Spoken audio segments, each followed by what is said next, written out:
आओ सतगुरु महाराज बख्शिश कर रहे ने सलोक महला तीजा।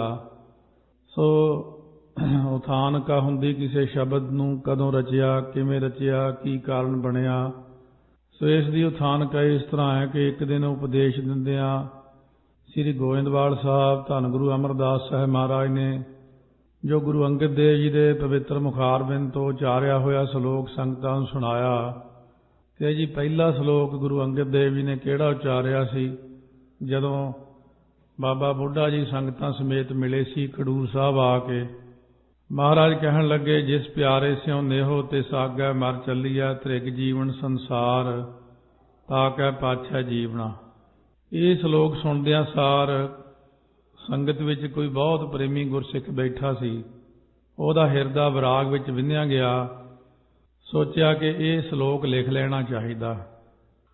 उन्हें उस वक्त खड़े हो करके अपने पुत्र नूं आवाज़ मारी, कहन लग्या, छेती लिया दवात शाही वाली ते कलम ते कागज, जल्दी कर, ये सलोक आपां लिख लेना है क्योंकि बड़े विराग वाला सलोक है, फिर पढ़िया करांगे। कहने ने धन गुरु अमरदास साहब महाराज ने बचन किया। फिर सलोक महला तीजा। कला मसाजनी क्या सदाई है, हिरदै ही लिख ले हो। महाराज कहने, भाई प्यारे गुरसिखो, जिहड़ी कला कलम हुंदी है, मसाजनी हुंदी दवात, की सदाई है, की मंगवाउणी है। बई जे बाणी दी तुक लिखनी आ, हिरदा ही लिख ले। कागज ते लिखण नालों तां बाणी दी तुक हिरदे विच ही लिख लैनी चाहीदी है, क्योंकि कागज उत्ते लिखोगे फिर इहनूं कागज दा पूरा आदर नहीं हुंदा है।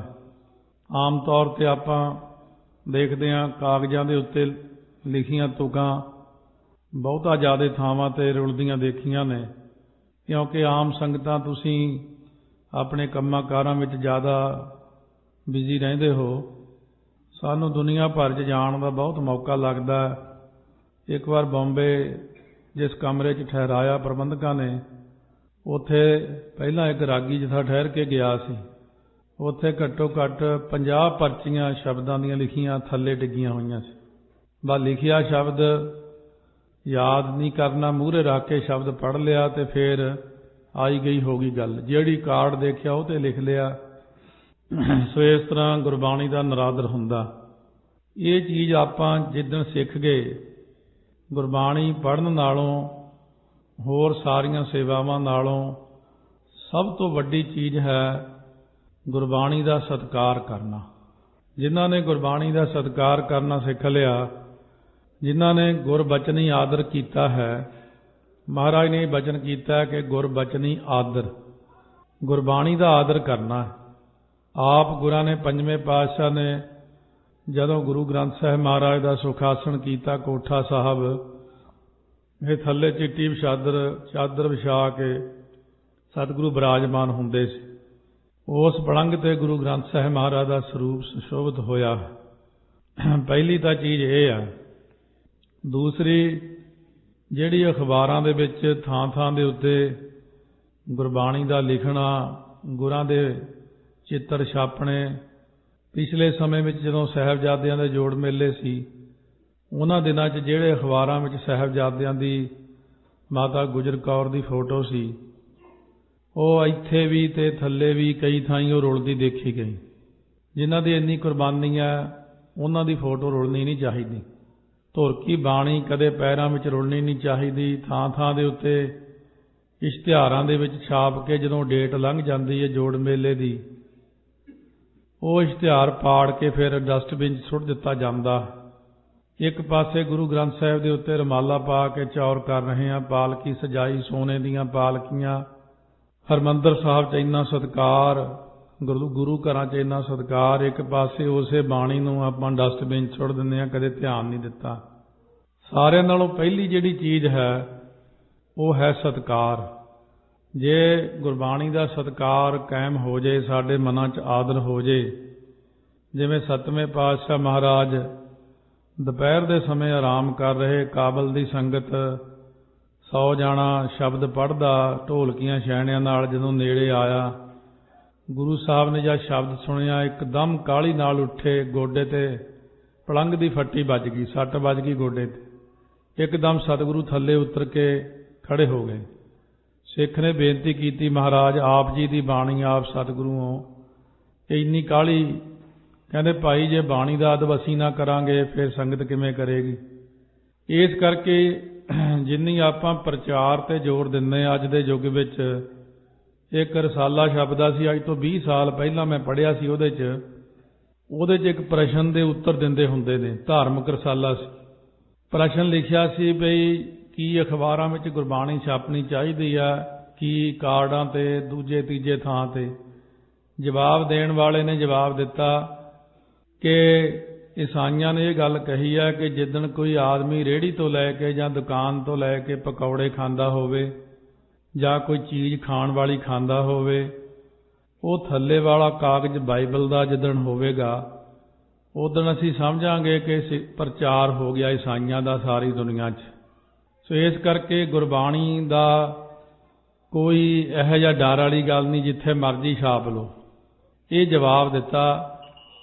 ਸੋ ਇਸ ਤਰ੍ਹਾਂ ਮਹਾਰਾਜ ਸੱਚੇ ਪਾਤਸ਼ਾਹ ਦੀ ਗੁਰਬਾਣੀ ਦਾ ਜਿਹੜਾ ਨਰਾਦਰ ਹੈ, ਇਹੀ ਸਾਨੂੰ ਗਲਤ ਪਾਸੇ ਫਿਰ ਜਾਣਾ ਪਵੇਗਾ।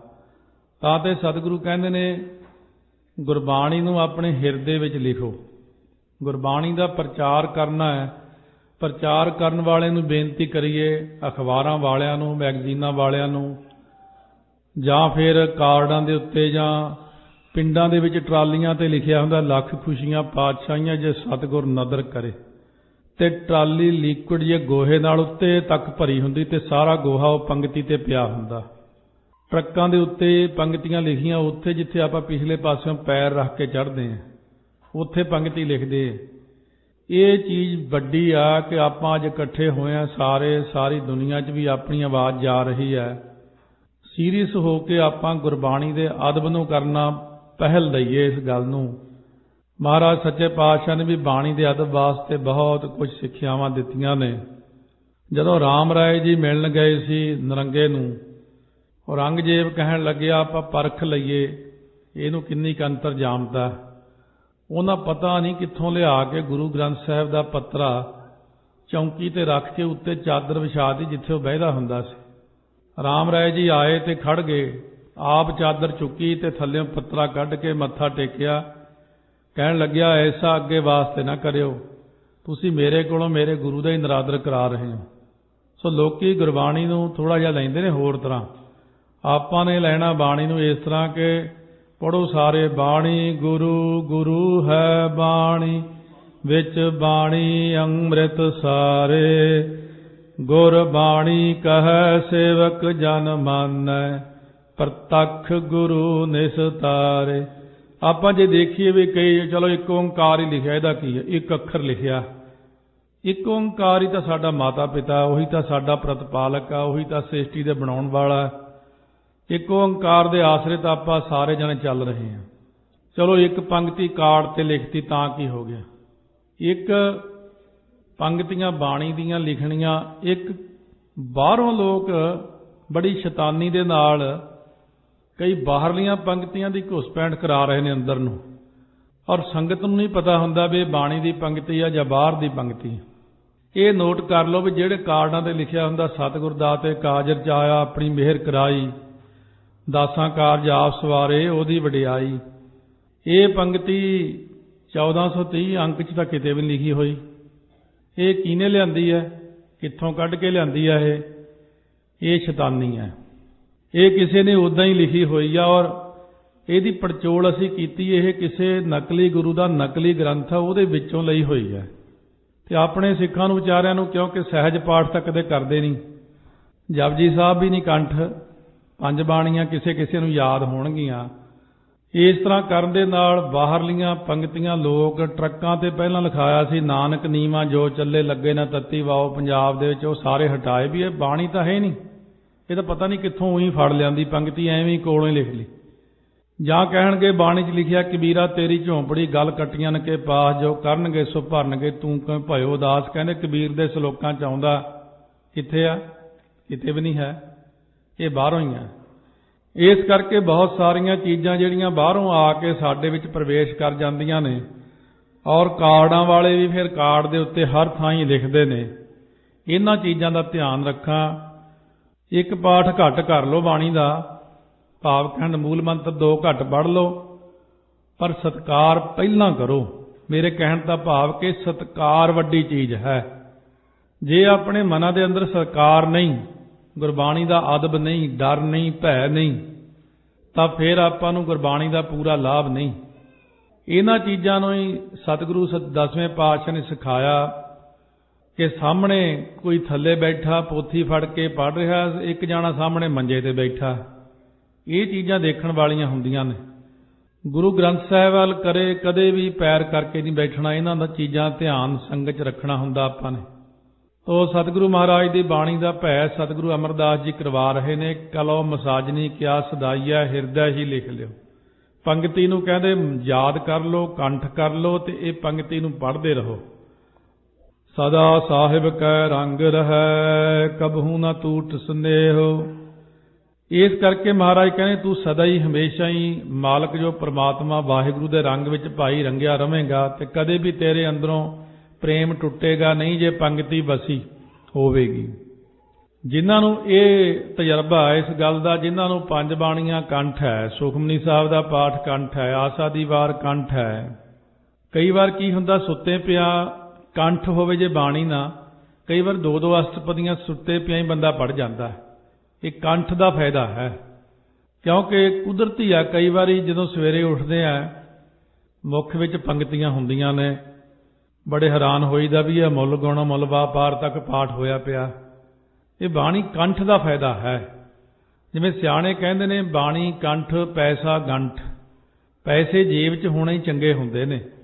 ਪੈਸਾ ਜੇਬ 'ਚ ਨਾ ਲੈ ਕੇ ਜਾਈਏ ਤਾਂ ਉਹ ਪੈਸਾ ਆਪਾਂ ਨੂੰ ਫਿਰ ਕਿਸ ਕੰਮ ਜੇ ਘਰੇ ਪਿਆ ਤੇ ਉੱਥੇ ਲੋੜ ਪੈ ਗਈ। ਬਾਣੀ ਦੀ ਲੋੜ ਪੈ ਗਈ, ਪੜ੍ਹਨ ਦੀ ਪੋਥੀ ਕੋਲ ਨਹੀਂ ਹੈ ਤਾਂ ਨਿਤਨੇਮ ਰਹਿ ਗਿਆ। ਜੇ ਬਾਣੀ ਕੰਠ ਹੈ ਤਾਂ ਪੜ੍ਹ ਸਕਦੇ ਆਪਾਂ ਬਾਣੀ।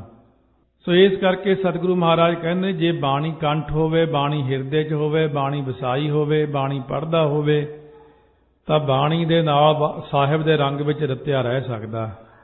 ਕਲੋ ਮਸਾਜਨੀ ਜਾਏ ਸੀ ਲਿਖਿਆ ਭੀ ਨਾਲੇ ਜਾਏ। ਪ੍ਰਤੱਖ ਜਿਹੜੀ ਕਲੋ ਮਸਾਜਨੀ ਕਲਮ ਦਵਾਤ ਨੇ ਤਾਂ ਨਾਸ ਹੋ ਹੀ ਜਾਣਾ। ਨਾਲੇ ਲਿਖਿਆ ਹੋਇਆ ਕਾਗਜ਼ ਵੀ ਜਿਹੜਾ ਹੈ ਉਹ ਜੇ ਕਿਤੇ ਡਿੱਗ ਪਿਆ, ਕਿਤੇ ਪਾਣੀ ਪੈ ਗਿਆ ਜਾਂ ਕੁਝ ਹੋਰ ਹੋ ਗਿਆ, ਉਹ ਵੀ ਚਲਿਆ ਜਾਵੇਗਾ। ਇਸ ਕਰਕੇ ਸਤਿਗੁਰੂ ਮਹਾਰਾਜ ਜੀ ਕਹਿੰਦੇ ਨੇ ਬਾਣੀ ਪੁਰਾਣੇ ਸਮੇਂ ਵਿੱਚ ਪ੍ਰੈਸ ਨਹੀਂ ਸੀ ਹੁੰਦੀ, ਕੋਈ ਛਾਪਾਖਾਨਾ ਨਹੀਂ ਸੀ ਹੁੰਦਾ, ਲਿਖ ਕੇ ਹੀ ਦਿੰਦੇ ਹੁੰਦੇ ਬਾਣੀ। ਸੋ ਪੁਰਾਣੇ ਸਿੰਘਾਂ ਨੂੰ ਮਹਾਰਾਜ ਦਾ ਹੁਕਮ ਸੀ ਕਿ ਬਾਣੀ ਕੰਠ ਕਰੋ ਜ਼ਿਆਦਾ ਤੋਂ ਜ਼ਿਆਦਾ। ਨਾਨਕ ਸਹਿ ਪ੍ਰੀਤ ਨਾ ਜਾਏ ਸੀ, ਜੋ ਧੁਰ ਛੋਡੀ ਸੱਚਾ ਪਾਏ। ਸਤਿਗੁਰੂ ਕਥਨ ਕਰਦੇ ਨੇ ਕਿ ਪਤੀ ਮਾਲਕ ਦੀ ਪ੍ਰੀਤੀ ਨਾਸ ਨਹੀਂ ਹੋਵੇਗੀ। ਜਿਹੜੀ ਪ੍ਰੀਤੀ ਸੱਚੇ ਵਾਹਿਗੁਰੂ ਨੇ ਧੁਰੋਂ ਹੀ ਮਸਤਕ ਤੇ ਪਾ ਛੱਡੀ ਹੈ। ਵਾਹਿਗੁਰੂ ਨਾਲ ਪ੍ਰੇਮ ਪੈਦਾ ਕਰਨਾ, ਪਰਮਾਤਮਾ ਨਾਲ ਪਿਆਰ ਪੈਦਾ ਕਰਨਾ ਕਿਵੇਂ ਹੁੰਦਾ? ਪ੍ਰੇਮ ਵਾਲਿਆਂ ਕੋਲ ਬੈਠ ਕੇ। ਸੋ ਜਿਨ੍ਹਾਂ ਦੇ ਮਨ ਦੇ ਅੰਦਰ ਪ੍ਰੇਮ ਹੈ, ਪ੍ਰੇਮ ਨਾਲ ਪਾਠ ਕਰਦੇ ਨੇ, ਪ੍ਰੇਮ ਨਾਲ ਬਾਣੀ ਪੜ੍ਹਦੇ ਨੇ। ਜਿਵੇਂ ਆਪ ਜੀ ਨੇ ਪ੍ਰਸੰਗ ਸੁਣਿਆ ਸੀ, ਦੌਲਤ ਖਾਨ ਅਤੇ ਕਾਜੀ ਨੂੰ ਗੁਰੂ ਨਾਨਕ ਦੇਵ ਜੀ ਨੇ ਸੁਲਤਾਨਪੁਰ ਸਾਹਿਬ ਉਪਦੇਸ਼ ਦਿੱਤਾ ਸੀ ਨਾ। ਮਹਾਰਾਜ ਗੁਰੂ ਨਾਨਕ ਦੇਵ ਜੀ ਨੂੰ ਕਹਿਣ ਲੱਗੇ ਕਿ ਸਾਡੇ ਮਨ 'ਚ ਪ੍ਰੇਮ ਨਹੀਂ ਬਣਦਾ। ਸਤਿਗੁਰੂ ਕਹਿੰਦੇ ਜਦੋਂ ਆਪਾਂ ਕੋਈ ਵੀ ਪਾਠ ਕਰਦੇ ਹਾਂ, ਆਪਣਾ ਮਨ ਜਿਹੜਾ ਹੁੰਦਾ ਇਹਨੇ ਪਾਠ ਸੁਣ ਕੇ ਪ੍ਰੇਮ ਪੈਦਾ ਕਰਨਾ ਮਨ 'ਚ। ਮਨ ਤਾਂ ਹਾਜ਼ਰ ਨਹੀਂ ਹੁੰਦਾ ਤੇ ਫਿਰ ਕੱਲਾ ਪਾਠ ਕਰਨਾ ਜਿਹੜਾ ਉਹਦੇ ਨਾਲ ਪ੍ਰੇਮ ਨਹੀਂ ਪੈਦਾ ਹੁੰਦਾ। ਇਸ ਕਰਕੇ ਆਪਾਂ ਨੂੰ ਚਾਹੀਦਾ ਕਿ ਆਪਾਂ ਆਪਣੇ ਮਨ ਨੂੰ ਹਾਜ਼ਰ ਰੱਖੀਏ, ਤੇ ਹਾਜ਼ਰ ਰੱਖਣ ਨਾਲ ਹੀ ਪਿਆਰ ਪੈਦਾ ਹੁੰਦਾ। ਕਿਉਂਕਿ ਮਨ ਜੇ ਗੁਰਾਂ ਦੇ ਗੁਣ ਸੁਣੇਗਾ, ਮਨ ਦੇ ਉੱਤੇ ਤਾਂਹੀਓ ਕਿਰਪਾ ਹੋਵੇਗੀ। ਮਹੱਲਾ ਤੀਜਾ। ਨਦਰੀ ਆਮਦਾ ਨਾਲ ਨਾ ਚੱਲਈ, ਵੇਖੋ ਕੋ ਵਿਉ ਪਾਏ। ਤੀਸਰੇ ਪਾਤਸ਼ਾਹ ਮਹਾਰਾਜ ਫਰਮਾਉਂਦੇ ਨੇ ਕਿ ਜੋ ਕੁਝ ਆਪਾਂ ਅੱਖਾਂ ਨਾਲ ਦੇਖਦੇ ਹਾਂ, ਇਹ ਤੁਸੀਂ ਵਿਉ ਪਾਏ ਤੋਂ ਭਾਵ ਨਿਰਣਾ ਕਰਕੇ ਦੇਖ ਲਓ ਸਾਰੇ ਜਾਣੇ। ਆ ਜੋ ਕੁਝ ਦਿਖਦਾ ਅੱਖਾਂ ਦੇ ਨਾਲ, ਇਹ ਕਿਸੇ ਦੇ ਨਾਲ ਨਹੀਂ ਗਿਆ ਅੱਜ ਤੱਕ। ਹਜ਼ਾਰਾਂ ਲੋਕ ਚਲੇ ਗਏ ਨੇ, ਕੋਈ ਚੀਜ਼ ਵੀ ਇੱਥੋਂ ਨਾਲ ਨਹੀਂ ਜਾਂਦੀ। ਹਰ ਚੀਜ਼ ਇੱਥੇ ਹੀ ਪਈ ਰਹਿ ਜਾਂਦੀ ਹੈ। ਇਹ ਇੱਕ ਬੜੀ ਵੱਡੀ ਸੱਚਾਈ ਹੈ ਜਿਹੜੀ ਸਾਨੂੰ ਮੰਨਣੀ ਪੈਣੀ ਹੈ ਕਿ ਕੋਈ ਚੀਜ਼ ਵੀ ਨਾਲ ਨਹੀਂ ਜਾਂਦੀ। ਸਤਿਗੁਰ ਸੱਚ ਦਿਰੜਾਇਆ, ਸਾਚੇ ਰਹੋ ਲਿਵ ਲਾਏ। ਸਤਿਗੁਰਾਂ ਨੇ ਪ੍ਰਤੱਖ ਜਿਹੜਾ ਸੱਚਾ ਨਾਮ ਆਪਾਂ ਨੂੰ ਦ੍ਰਿੜ ਕਰਵਾਤਾ, ਪੱਕਾ ਕਰਵਾਤਾ। ਮਹਾਰਾਜ ਦੇ ਵਿੱਚ ਜੇ ਚਾਹੁੰਦੇ ਸਤਿਗੁਰੂ ਤਾਂ ਸਰੂਪ ਦੇ ਵਿੱਚ ਇਕੱਲਾ ਵਾਹਿਗੁਰੂ ਵਾਹਿਗੁਰੂ ਵੀ ਲਿਖ ਸਕਦੇ ਸੀ, ਜੇ ਚਾਹੁੰਦੇ ਤਾਂ ਸਰੂਪ ਦਾ ਆਕਾਰ ਬਹੁਤ ਛੋਟਾ ਵੀ ਬਣਾ ਸਕਦੇ ਸੀ। ਪਰ ਕਿਉਂਕਿ ਇੰਨੇ ਸ਼ਬਦਾਂ ਦੇ ਰਾਹੀਂ ਇਹ ਦ੍ਰਿੜਤਾ ਕਰਵਾਈ ਆ ਮਹਾਰਾਜ ਨੇ।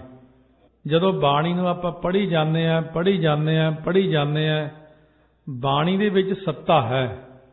ਆਮ ਅੱਖਰ ਵਿੱਚ ਸੱਤਾ ਨਹੀਂ ਹੁੰਦੀ, ਆਮ ਅੱਖਰ ਵਿੱਚ ਤਾਕਤ ਨਹੀਂ ਹੁੰਦੀ।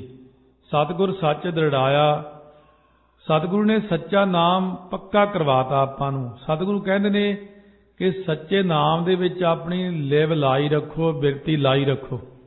ਜਦੋਂ ਤੱਕ ਬਾਣੀ ਅੰਦਰ ਬਿਰਤੀ ਲੱਗੀ ਹੋਈ ਹੈ ਉਦੋਂ ਤੱਕ ਮਨ ਨੂੰ ਗਿਆਨ ਰਹਿੰਦਾ ਹੈ। ਜਦੋਂ ਬਾਣੀ ਤੋਂ ਹਟ ਕੇ ਗੱਲਾਂ ਵੱਲ ਲੱਗੇ ਉਦੋਂ ਮਨ ਅਗਿਆਨ ਵਿੱਚ ਚਲਿਆ ਜਾਂਦਾ। ਰਾਤ ਨੂੰ ਹਨੇਰੇ ਵਿੱਚ ਆਪਣੀ ਗੱਡੀ ਕਾਹਦੇ ਆਸਰੇ ਚੱਲਦੀ ਜ਼ਿਆਦਾਤਰ? ਜਦੋਂ ਲਾਈਟਾਂ ਜਗਦੀਆਂ ਸੋਹਣੀਆਂ ਸਾਹਮਣੇ ਦਿਖ ਰਿਹਾ।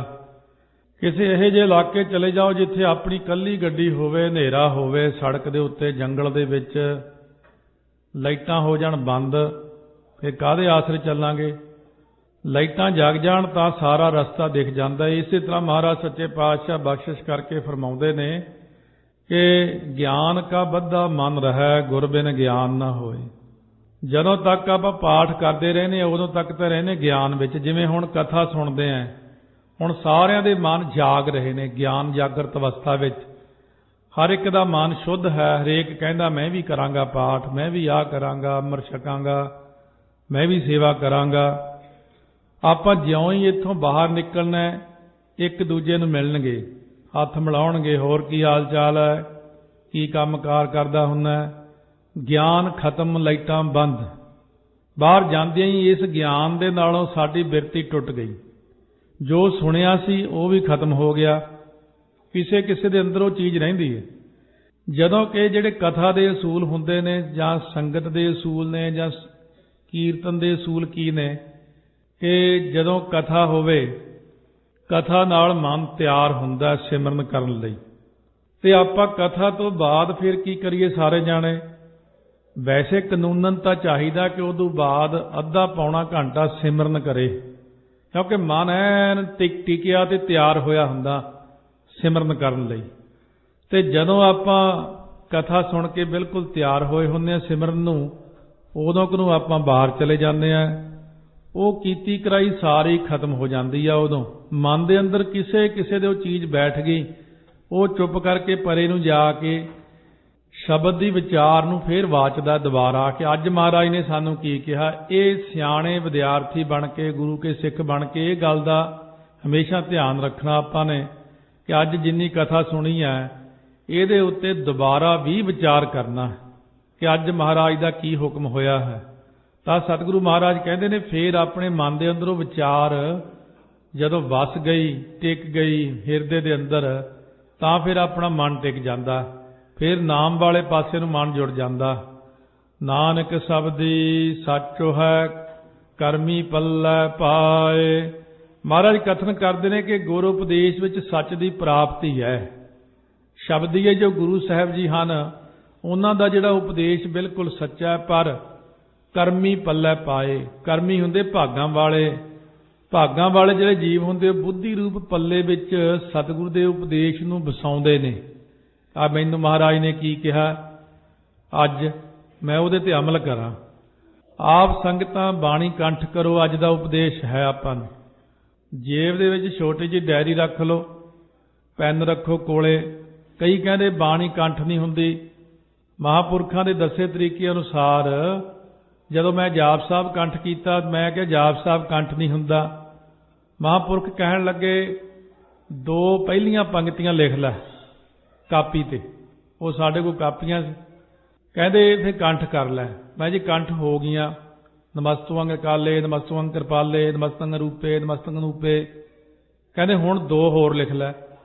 ਫਿਰ 2 ਹੋਰ ਲਿਖ ਲਈਆਂ, ਫਿਰ 4 ਕੰਠ ਹੋ ਗਈਆਂ। 4 ਪੰਕਤੀਆਂ ਕੰਠ ਹੋ ਗਈਆਂ। ਕਹਿੰਦੇ ਹੁਣ 2 2 2 ਕਰਕੇ ਲਿਖੀ ਜਾਓ, ਕੰਠ ਕਰੀ ਜਾਓ, ਲਿਖੀ ਜਾਓ, ਕੰਠ ਕਰੀ ਜਾਓ। ਜਿੰਨੀ ਮਰਜ਼ੀ ਬਾਣੀ ਮਹਿੰਗੀ ਹੋਵੇ, ਜੇ ਦੋ ਦੋ ਪੰਕਤੀਆਂ ਕਰਕੇ ਲਿਖ ਕੇ ਕੰਠ ਕਰੀਏ ਸਾਰੀ ਯਾਦ ਹੋ ਜਾਂਦੀ। ਕੋਈ ਇੱਕ ਅਨਪੜ੍ਹ ਬਜ਼ੁਰਗ ਸੀ, ਉਹਨੇ ਅੰਮ੍ਰਿਤ ਛਕਿਆ ਨਹੀਂ ਸੀ, ਗਿਆ ਕਦੇ ਸਕੂਲ, ਊੜਾ ਐੜਾ ਸਿੱਖਿਆ ਉਹਨੇ। ਉਸ ਬਜ਼ੁਰਗ ਨੇ ਕੀ ਕੀਤਾ, ਰੋਜ਼ ਇੱਕ ਪੰਕਤੀ ਕੰਠ ਕਰਨੀ ਸ਼ੁਰੂ ਕੀਤੀ। ਸਿਰਫ ਇੱਕ ਪੰਕਤੀ ਜੇ ਰੋਜ਼ ਕੰਠ ਕਰੋ, 1 ਸਾਲ ਵਿੱਚ 5 ਬਾਣੀਆਂ ਕੰਠ ਹੋ ਜਾਂਦੀਆਂ ਨੇ। ਤੇ ਜੇ ਆਪਾਂ ਨੂੰ ਹੁਣ ਕੰਠ ਹੀ ਨਹੀਂ ਬਾਣੀ, ਤੇ ਜੇ ਆਪਣੇ ਪੰਥ ਵਿੱਚ ਸਾਰਿਆਂ ਤੋਂ ਗੱਲਾਂ ਸੁਣੋ ਨਾ, ਸਟੇਜਾਂ ਤੇ ਦੂਜੇ ਤੀਜੇ ਧੂਆਂ ਧਾਰ ਗੱਲਾਂ ਕਰਦੇ ਨੇ। ਜੇ ਇਹਨਾਂ ਨੂੰ ਪੁੱਛਣਾ ਹੋਵੇ ਖੜ ਕੇ ਵੀ ਹਾਂ ਬਈ ਲਾਈਨ ਲਾ ਕੇ ਕਿੰਨੀ ਬਾਣੀ ਕੰਠ ਹੈ, ਉੱਥੇ ਹੀ ਜਿਵੇਂ ਖਤਮ ਹੀ ਹੋ ਜਾਂਦੀ ਗੱਲ। ਬਸ ਬਾਣੀ ਤਾਂ ਜੀ ਕੰਠ ਨਹੀਂ। ਇਤਿਹਾਸ ਦੀ ਕੋਈ ਗੱਲ ਪੁੱਛ ਲਓ, ਆਉਂਦੀ ਨਹੀਂ ਹੈ। ਜਦੋਂ ਇਤਿਹਾਸਕ ਕੋਈ ਗੱਲ ਹੀ ਨਹੀਂ ਪਤਾ, ਬਾਣੀ ਨਹੀਂ ਕੰਠ ਹੈ, ਆਪਾਂ ਨੂੰ ਗੱਲਾਂ ਬਹੁਤ ਜਿਹੜਾ ਬੰਦਾ ਕਰਨ ਵਾਲਾ ਕਈ ਵਾਰੀ ਦੇਖਣ ਨੂੰ ਲੱਗਦਾ। ਪਟਿਆਲੇ ਜਦੋਂ ਸਵੇਰੇ ਸਵੇਰੇ ਬਹੁਤ ਸਾਲ ਪਹਿਲਾਂ ਮੇਰੀ ਡਿਊਟੀ ਸੀ ਸਵੇਰੇ ਸੁਖਮਨੀ ਸਾਹਿਬ ਦਾ ਪਾਠ ਕਰਨ ਦੀ। ਫਿਰ ਬਾਅਦ ਵਿੱਚ ਉੱਠ ਕੇ ਅਸੀਂ ਦੇਗ ਵਰਤਾਉਣੀ ਸੰਗਤ ਨੂੰ। ਇੱਕ ਬਜ਼ੁਰਗ ਬਹੁਤ ਸੁੰਦਰ ਸੋਹਣਾ ਗੁਰਸਿੱਖ, ਬੜਾ ਸੁੰਦਰ ਦਾੜਾ, ਜਦੋਂ ਮੈਂ 5 ਪਿਆਰਿਆਂ ਦੀ ਦੇਗ ਵਰਤਾਉਣ ਲੱਗਿਆ, ਮੈਂ ਉਹਨੂੰ ਹੱਥ ਜੋੜਤੇ, ਕਹਿੰਦਾ ਨਹੀਂ ਮੈਂ ਦੇਗ ਨਹੀਂ ਲੈਣੀ। ਮੈਂ ਉਹ ਤੇ ਬਹੁਤ ਸ਼ਰਧਾ ਕਰਦਾ ਸੀ ਵੀ ਰੋਜ਼ ਸੁਖਮਨੀ ਸਾਹਿਬ ਦਾ ਪਾਠ ਸੁਣਦਾ ਆ ਕੇ। ਜਦੋਂ ਬਾਹਰ ਅਸੀਂ ਸਰੋਵਰ ਵੱਲ ਨੂੰ ਗਏ ਹੱਥ ਧੋਣ ਟੂਟੀਆਂ ਤੇ, ਉੱਥੇ ਉਹ ਮਿਲੇ। ਮੈਂ ਕਿਹਾ ਬਜ਼ੁਰਗੋ ਤੁਸੀਂ ਦੇਗ ਨੂੰ ਨਾ ਕਰਤੀ, ਮੈਂ ਤਾਂ ਤੁਹਾਡੇ ਤੇ ਬਹੁਤ ਸ਼ਰਧਾ ਕਰਦਾ ਵੀ ਇੰਨਾ ਸੁੰਦਰ ਦਾੜਾ, ਇੰਨੇ ਗੁਰਸਿੱਖ, ਤੁਸੀਂ ਸਵੇਰੇ ਆਉਂਦੇ ਹੋ। ਉਹ ਕਹਿੰਦਾ ਜੀ ਮੈਂ ਹਲੇ ਅੰਮ੍ਰਿਤ ਨਹੀਂ ਛਕਿਆ। ਜਾਣਿਆ ਬਹੁਤ ਮਨ ਨੂੰ ਸੱਟ ਵੱਜੀ ਇਸ ਗੱਲ ਦੀ ਵੀ ਦੇਖੋ ਸਾਰੀ ਜ਼ਿੰਦਗੀ ਹੋ ਗਈ। ਮੈਂ ਕਿੰਨੀ ਉਮਰ ਹੋ ਗਈ? ਕਹਿੰਦਾ 65 ਸਾਲ ਉਮਰ ਹੈ ਹੁਣ ਮੇਰੀ। 65 ਸਾਲ ਦਾ ਹੋ ਕੇ ਜਦ ਗੁਰੂ ਵਾਲਾ ਨਹੀਂ ਤੂੰ ਬਣਿਆ। ਮਹਾਰਾਜ ਸੱਚੇ ਪਾਤਸ਼ਾਹ ਕਹਿੰਦੇ ਸੁੰਦਰ ਦਾੜਾ ਸਭ ਕੁਝ ਹੋਣਾ, ਪਰ ਪਤਾ ਨਹੀਂ ਕਿਹੜੀ ਗੱਲੋਂ ਲੈ ਕੇ ਆਪਾਂ ਗੁਰੂ ਵਾਲੇ ਨਹੀਂ ਬਣ ਸਕੇ। ਇਸ ਗੱਲ ਦਾ ਧਿਆਨ ਨਹੀਂ ਕੀਤਾ ਕਦੇ ਵੀ ਸਾਨੂੰ ਕਿੱਡੀ ਵੱਡੀ ਮਹਾਰਾਜ ਨੇ ਬਖਸ਼ਿਸ਼ ਕੀਤੀ ਹੈ। ਬਾਣੀ ਕੰਠ ਹੋਣੀ ਬਹੁਤ ਜ਼ਰੂਰੀ ਹੈ, ਇਸ ਕਰਕੇ ਬਾਣੀ ਨੂੰ ਕੰਠ ਕਰੋ। ਬਾਣੀ ਕੰਠ ਕਰਨੀ ਤੇ ਬਾਣੀ ਬਹੁਤੀ ਪੜ੍ਹਨੀ ਤੇ ਸਿਮਰਨ ਬਹੁਤਾ ਕਰਨਾ, ਫੇਰ ਹੀ ਕਿਰਪਾ ਹੁੰਦੀ ਹੈ, ਫਿਰ ਸਤਿਗੁਰੂ ਮਹਾਰਾਜ ਦੀ ਬਖਸ਼ਿਸ਼ ਹੁੰਦੀ ਹੈ। ਆਪਾਂ ਨੂੰ ਜਦੋਂ ਆਪਾਂ ਪਾਠ ਨਹੀਂ ਕਰਦੇ, ਆਪਾਂ ਨੂੰ ਅੰਦਰੋਂ ਕਈ ਤਰ੍ਹਾਂ ਦੇ ਪ੍ਰਸ਼ਨ ਉੱਠਦੇ ਨੇ। ਪਰ ਜਿਹੜੇ ਬੰਦੇ ਰੋਜ਼ ਨਿਤਨੇਮੀ ਪ੍ਰੇਮੀ ਬਹੁਤ ਪਾਠ ਕਰਨ ਵਾਲੇ ਨੇ, ਉਹਨਾਂ ਦੇ ਅੰਦਰ ਪ੍ਰਸ਼ਨ ਹੀ ਨਹੀਂ ਖੜਾ ਹੁੰਦਾ ਕੋਈ। ਕਿਉਂ? ਉਹਨਾਂ ਦੇ ਅੰਦਰ ਨਾਮ ਹੈ। ਜਿਨ੍ਹਾਂ ਦੇ ਹਿਰਦੇ 'ਚ ਨਾਮ ਹੈ, ਜੇ ਉਹਨਾਂ ਨੂੰ ਪ੍ਰਸ਼ਨ ਉੱਠ ਵੀ ਖੜਾ ਹੋਇਆ, ਅੰਦਰੋਂ ਹੀ ਜਵਾਬ ਆ ਜਾਂਦਾ, ਨਾਲ ਅੰਦਰੋਂ ਹੀ ਅਨੁਭਵ ਹੋ ਜਾਂਦਾ। ਤੁਸੀਂ ਵੀ ਪ੍ਰੈਕਟੀਕਲ ਕਰਕੇ ਦੇਖੋ, ਕਦੇ ਕੋਈ ਪ੍ਰਸ਼ਨ ਉੱਠੇ, 15-20 ਮਿੰਟ ਬਹਿ ਕੇ ਵਾਹਿਗੁਰੂ ਵਾਹਿਗੁਰੂ ਕਰੋ, ਐਨ ਸਮਾਧੀ ਲਾ ਕੇ, ਫਿਰ ਪ੍ਰਸ਼ਨ ਕਰੋ, ਇਹ ਵਾਹਿਗੁਰੂ ਜੀ ਆਹ ਪ੍ਰਸ਼ਨ ਹੈ, ਇਹਦਾ ਜਵਾਬ ਤੁਸੀਂ ਮੈਨੂੰ ਸੁਝਾ ਦਿਓ ਅੰਦਰੋਂ ਹੀ। ਸਤਿਗੁਰੂ ਅੰਦਰੋਂ ਹੀ ਸੁਝਾ ਦਿੰਦੇ ਔਰ ਪਤਾ ਲੱਗ ਜਾਂਦਾ ਕਿ ਅੱਛਾ ਇਹਦਾ ਇਹ ਜਵਾਬ ਹੈ। ਇਸ ਤਰ੍ਹਾਂ ਦੇ ਮਹਾਰਾਜ ਸੱਚੇ ਪਾਤਸ਼ਾਹ ਕਹਿੰਦੇ ਤੁਸੀਂ ਵੀ ਤਜਰਬੇ ਕਰੋ ਆਪਣੇ। ਪੌੜੀ ਹਰ ਅੰਦਰ ਬਾਹਰ ਇੱਕ ਤੂੰ ਜਾਣ ਹੈ ਭੇਤ।